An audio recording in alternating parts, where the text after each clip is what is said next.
YouTube. What's up, guys? Happy Monday, y'all. I hope you guys have an amazing day today. Buenos dias. Gracias a Dios por otro día. I had to speak a little bit Spanish for my Spanish listeners, even though I don't really have any listeners yet. But I'm learning Spanish right now, and I'm becoming super fluent in it. So I threw it at you. But anyways, guys, if you're seeing the title, your darkness will be exposed. All right, let's talk about it. So the verse that we're gonna be in today is Luke chapter 8, verse 17. Okay. For nothing is hidden that will not be disclosed, and nothing is concealed that will not be brought into the open. Okay? Luke 8:17. Let's talk about it now. And by the way, that's just one of the verses. I feel like that one is so apparent and obvious, so I'm using that one. But the Bible talks about light coming to darkness so much, guys. So much. So this is what I want to talk about this morning. And I want to share my testimony quickly to you guys. And my testimony, good morning, how are you doing? And my testimony has this playing out for me and also against me of something that I did. All right?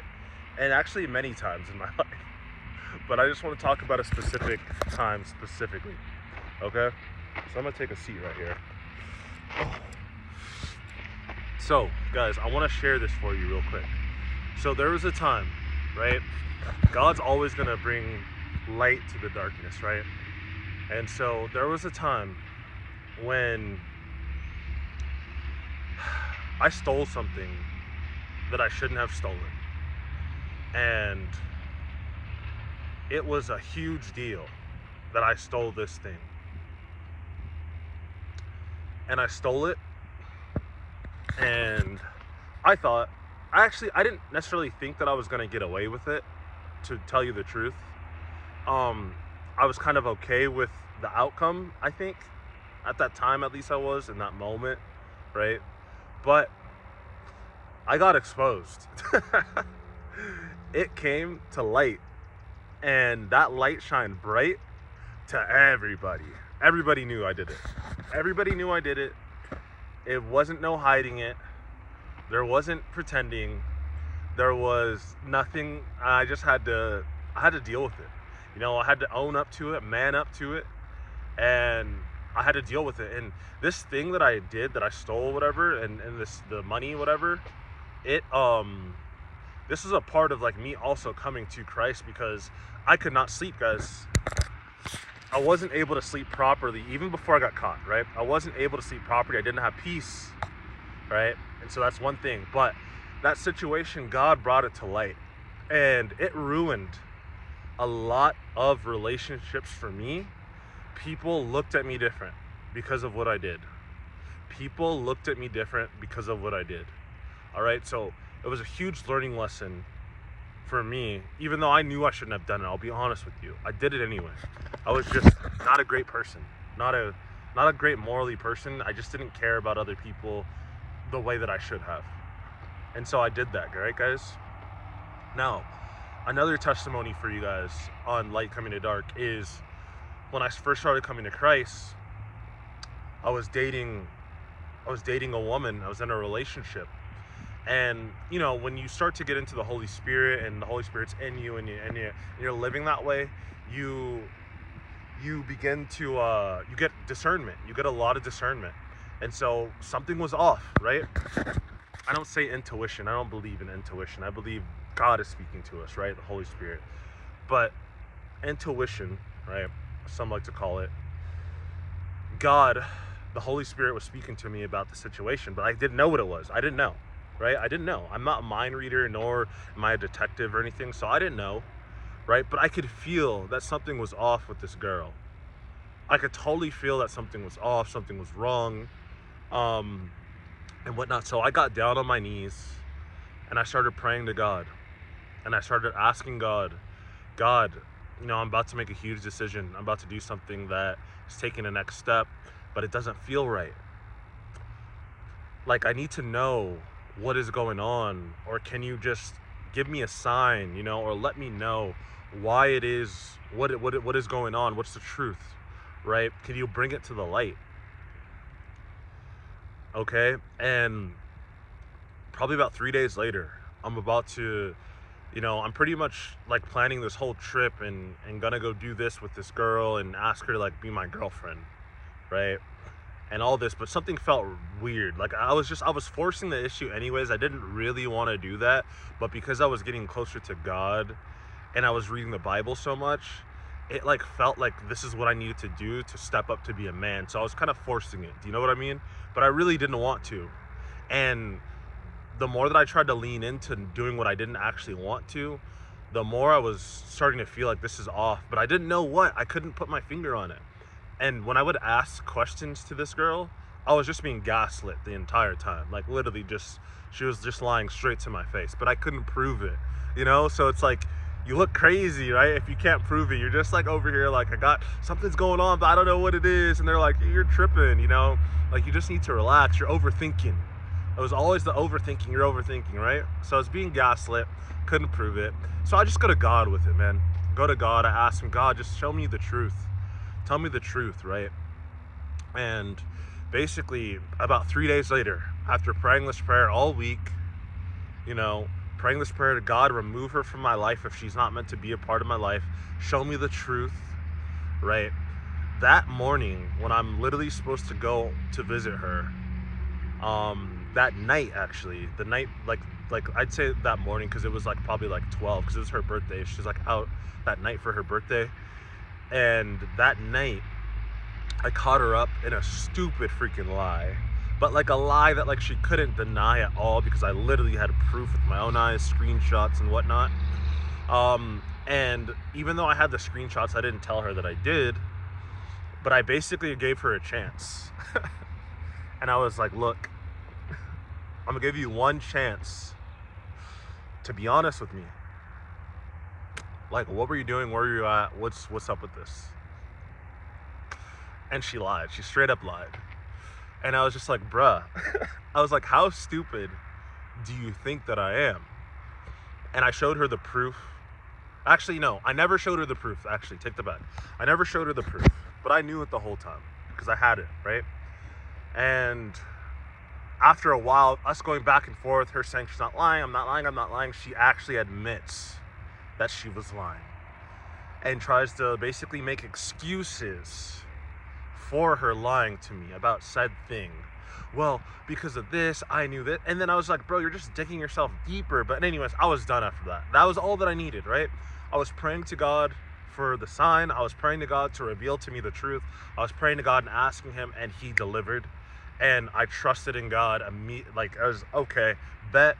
I ended that relationship. I've never talked to her since. This was probably about like 3 years ago now. Never talked to her since. Just ended it. Done. Right? And that was all that I needed. But the whole point of the story is that God is going to reveal the truth in situations. And sometimes that truth that will be revealed is your dark areas that you have inside of you.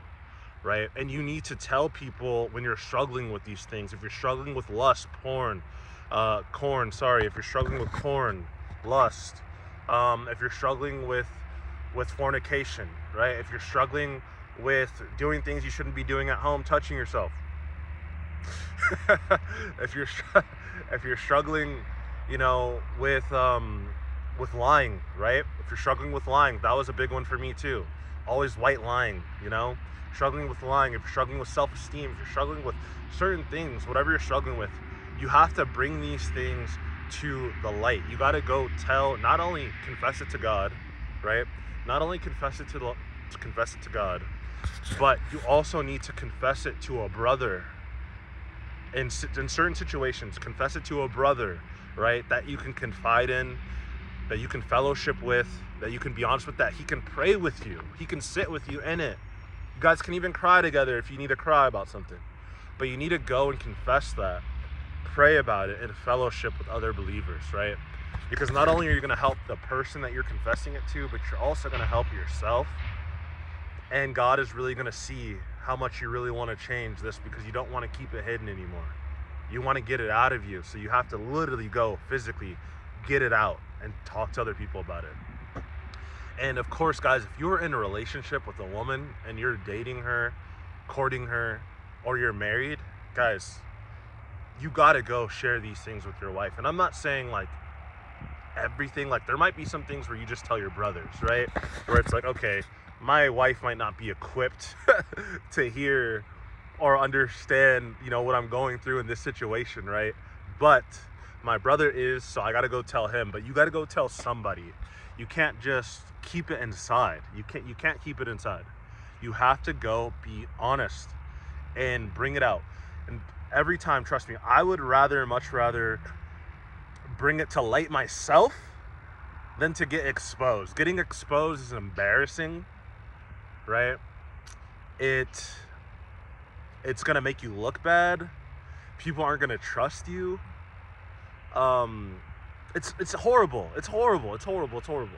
So it's so much better to like go confess it and to get it out there before they find out, because they will find out. If you think that your little corn addiction is not gonna get found out at some point by your wife, think again. Eventually it will. You might be good at hiding it now. You might be good at deleting that history now, deleting that koch now. You might be good at, you know, doing it, you know, when she's not around and she just never catching you. You might be good. You might be dang good. But eventually she's gonna find out. Eventually what you're doing in the dark is gonna show through your actions. It's gonna show through, maybe because you know, you opening that door to corn, especially when you're in a relationship, guys, like, it might start manifesting in you guys not having sex with your wife anymore.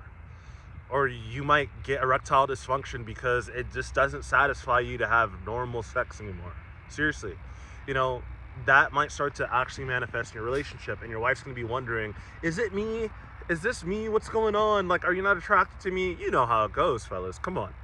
But really, though, it's because you're over there banking it 24/7 and watching some crazy stuff. Guys, we can relate to that. Come on now, guys. Like, watching the craziest of the craziest stuff. That normal does not work anymore. It doesn't get the juices flowing. And all that stuff can come back over time when God restores you.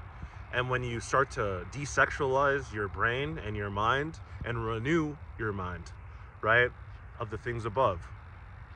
So you got to bring those things to light, man. Whatever you're doing in the dark, if you're stealing a little bit of money at work, you know, if you're stealing time at work, you know, putting extra money on your time card when you're not supposed to, if you're stealing things at a store, you know, whatever come up that you think is a come up, that you think is giving you the upper hand at something, it's gonna get exposed, and it's gonna be even worse than if you just wouldn't have done that. If you just did it the righteous way, it would have worked out for you better, and you don't even know what could have blessings would have came from it, because you decided to take things into your own matters. So that being said, guys, go read that verse, John 8:17. And remember, guys, bring those things to light, man. If you really want to change these things in your heart that you're working through or trying to get through, go be honest, man. Go get in fellowship with men. Like, go to church, find men to be around. All you need is like one or two friends. Remember, guys, Proverbs 27:17. Iron sharpens iron. Okay? Iron sharpens iron. It's in the Bible. People say that in like real life. It's like, bro, it's in the Bible before anything, right? Iron sharpens iron. So go hang around brothers that are on the same path. Fellowship with them. Sisters, you guys got to do the same thing. I know I'm talking to mostly men right now, but sisters, if you're watching this, go be around other sisters. Iron sharpens iron.